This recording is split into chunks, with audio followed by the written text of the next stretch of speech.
Assalamu alaikum everyone, and welcome back to the Muslim Marriage Doctor podcast with your host, Mona, a physician turned marriage coach. Okay, so today's episode is in defense of men, and if that just triggered you, then that means you really need to listen to this episode.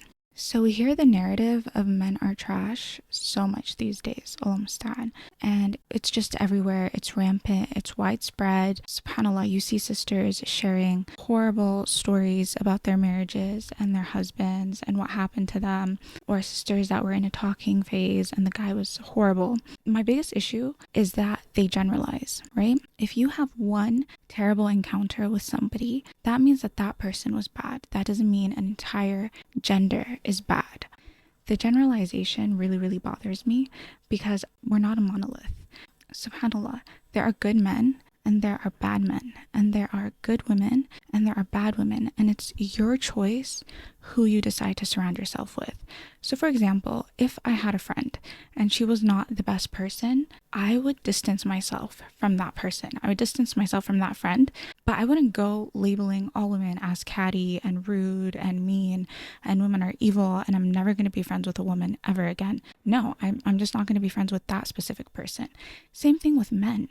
If you're in a talking stage, or if you got divorced or whatever, that encounter with that man, and you might have multiple encounters with men, subhanAllah, and they could have all been bad, but that doesn't mean that every single guy out there is bad. SubhanAllah, you have to choose who you surround yourself with. So if you notice that this guy is not the best, then it's your choice to walk away from that situation. And that means that that man was not a good man. But that doesn't mean that all men, that doesn't give us the right to do this blanket statement of all men are trash, all men are bad, all men are controlling, abusive, etc.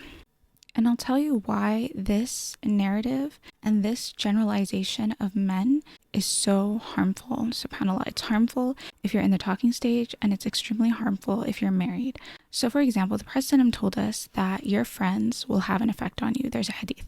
So if you're friends with good people, they will have a direct impact on you. And if you're friends with a bad person, that person will also equally affect you. The same way, things that we listen to, things that we consume affect us, which is why the gateway to the heart is your eyes and your ears. So you really have to protect those things, because if we are consistently bombarded with a specific message, we will start to internalize that message and we will start to believe it subconsciously. So subhanAllah, I even know people who have amazing men in their lives. They have an amazing father, brothers, etc. They have really good examples of men in their lives, yet they still have this negative, lingering belief in their mind that men are harmful. Men are all these negative characteristics, that men are just trash, pretty much. And even though this person's reality and their real life is showing them the exact opposite because they have really good men in their lives, the constant messaging in social media and what they watch has implanted in their mind that no, actually men are trash, pretty much. So this is how far the messaging goes. The more times, subhanAllah, you hear something, the more you will internalize and start to believe it, even if it's the complete opposite of what you actually see in real life. And why this is so harmful is because you start to operate from that place. Okay, so imagine you now have this internalized belief that men are just horrible human beings. They're out here to control and abuse women. Okay, subhanAllah, imagine you think that, right? What are your emotions going to be like? You are going to be anxious and fearful of men. So in the talking stage, you're going to be anxious and fearful of men and suspicious. And what actions will that lead to? Because our thoughts cause emotions, and our emotions then cause the action. So the action that will likely happen because of this negative belief that you believe in is that you will become defensive. You will expect the worst. You will jump to conclusions. You will try to look for any tiny red flag. Even though the guy might be such an amazing person, you're constantly on the defense, making assumptions, making negative assumptions about this person, and shooting yourself in the foot. And that's just the talking phase. So now imagine you're actually married, right? First of all, it makes no sense, subhanAllah, if you have this belief, but then you want to have an amazing, fulfilling, loving marriage, but you believe that men are bad. It makes it like, subhanAllah, it just cancels each other out. And then you will ruin your own chances of that peaceful, loving marriage that you're after because of that negative belief that you believe about men. Because now imagine, same thing, you're married, okay? And then you have this horrible idea of men, but your husband is actually a really good guy. So that negative belief that you have will cause emotions of fear, anxiety, distrust. So subhanAllah, you won't even be able to trust your husband fully. You'll have one foot in, one foot out, right? Because you don't want to be taken advantage of. How will that show up in your marriage in terms of actions? You will be more defensive. You'll be more argumentative. You'll be more distrusting. You might be looking through his phone because you have planted in your mind that men are not worthy of trust, that men are liars or they're cheaters. And subhanAllah, this even happened to a sister who was married. Her husband was good and she knew that she had a really great husband, but every time they would argue, she felt like she couldn't let the argument go or she couldn't compromise. Otherwise, that in her mind meant that she was being taken advantage of. So this mentality is really, really destructive. And I need you guys to understand, and we all have to understand this, is that our minds are like fertile soil. Whatever seed you plant, the crops will grow. So if you plant good seeds, positive thoughts, those seeds will grow. And if you plant negative thoughts, negative seeds, the same crop will grow.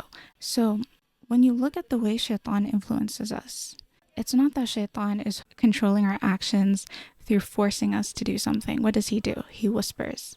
He whispers thoughts, right? And it's our job to recognize those thoughts and either accept them or reject them. So for example, you've fallen into a sin. Shaitan will come to you and tell you, Allah subhanahu wa ta'ala is never going to forgive you. You are constantly sinning. There's no hope for you. Why bother? Why try? Now that thought, if you decide to take that thought and accept it, what emotion will follow? The emotion that will follow is hopelessness. And then that will lead to an action of not asking Allah subhanahu wa ta'ala to forgive you because you believe that Allah subhanahu wa ta'ala is not going to forgive you and your situation is hopeless. Whereas if you look at another person who understands that Allah is the most forgiving, the most merciful, when shaitan tells them that they're too far gone, they've made too many mistakes, they've sinned too much, that person is going to reject those thoughts and they're going to actually tell themselves, no, Allah is the most forgiving, merciful, etc. The emotions that will come up for that person is going to be hope. Hope in Allah subhanahu wa ta'ala and his forgiveness. And what will that lead to? That will lead to that person then making dua, asking Allah subhanahu wa ta'ala for forgiveness and rectifying themselves. So Ibn al-Qayyim says about thoughts and the importance of managing our thoughts. So Ibn al-Qayyim says, thoughts are the seeds of actions. If you do not control them, they will become intentions. If you do not control the intentions, they will become desires. If you do not control the desires, they will become determinations and actions. If you do not control the actions, they will become habits. So watch over your thoughts, for they will shape your destiny. So this is what I mean, subhanAllah. It is so important and crucial that we monitor what we're listening to and what we're taking in and who we surround ourselves with on social media and the messages that we let into our minds and our hearts. Because it will have a direct impact on the way that you go forward in the talking stage and the way that you act in your own marriage. And in my work, I really try to help women get over these type of thoughts. So if you're ever interested or you have a burning question or you really want help with something or clarity, definitely book a clarity call with me and I'll leave the link down below or just send me a DM on Instagram, inshallah, and I'd be happy to help. So now that we've understood that what we allow to enter our minds has a direct impact on the way that we show up in the world and our actions, what is the truth about men? What is the actual truth, right? First of all, Allah subhanahu wa ta'ala tells us in the Quran, good men are for good women, right? So we obviously know that not all men are bad. I'm pretty sure you can think of a couple of men in your life that are amazing human beings. And subhanAllah, when you have a good, righteous husband or you meet a good righteous man who has taqwa, who fears Allah subhanahu wa ta'ala, the nature of men, those type of men, is that they want to make their women happy. They want to make their wives happy. Allah subhanahu wa ta'ala created men in a way to serve women and to serve their families. That's why, subhanAllah, they always go out and they work for their families. And our job in return is to show them appreciation. And subhanAllah, appreciation goes such a long way in your marriage. And inshallah, I'll make another episode of, the actions and what you should do in your marriage to have the most beautiful, loving, fulfilling marriage. But I want all of us to understand that, subhanAllah, men are truly a gift from Allah subhanahu wa ta'ala to women, and women are a gift from Allah subhanahu wa ta'ala to men. And marriage is one of the most beautiful things that Allah subhanahu wa ta'ala has created. But we have to go back and change our narratives. We have to go back and look at, what does the deen say about men, right? If we're constantly seeing horrible men in our lives, we're the common denominator. There's something going on there that we have to fix within ourselves. But that doesn't mean all men are bad. Good men are for good women.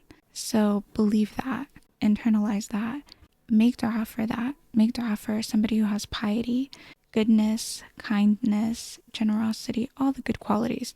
Make dua for that. Believe that Allah subhanahu wa ta'ala can give it to you, and Allah subhanahu wa ta'ala will give it to you. Another piece of advice that really, really helped me as well before I got married, that one of my close friends gave me, subhanAllah, is to stay away from the negative stories. I know sometimes we want to hear what's tea, we want to hear what's going on, but stay away from the negative stories. When you see it on TikTok, when you see it on Reddit, when you see it on YouTube, stay away from the negative horror stories of marriage and of men. Because just like I explained this whole time of what we consume, we will eventually internalize, and that will shape our thoughts and our actions. Our thoughts, then our emotions, then our actions. If we constantly and consistently consume this type of stuff, it is going to negatively impact our talking stage, and it will also negatively impact our marriage. So even when you're married, please, please, please stay away from the negative stories.